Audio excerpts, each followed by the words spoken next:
একজন নারী, শোনেন, একজন নারী বনু কাইনুকার বাজারে গিয়েছিলেন তার প্রয়োজনে।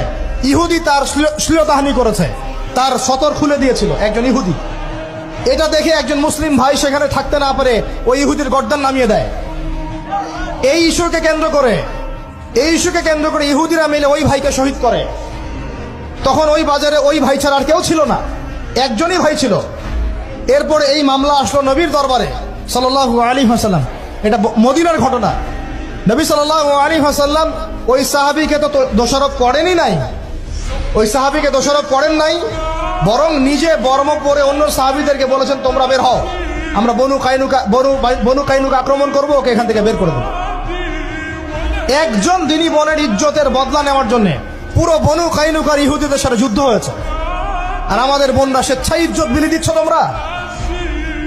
তোমরা হচ্ছে মাটির তলে চলে যাও।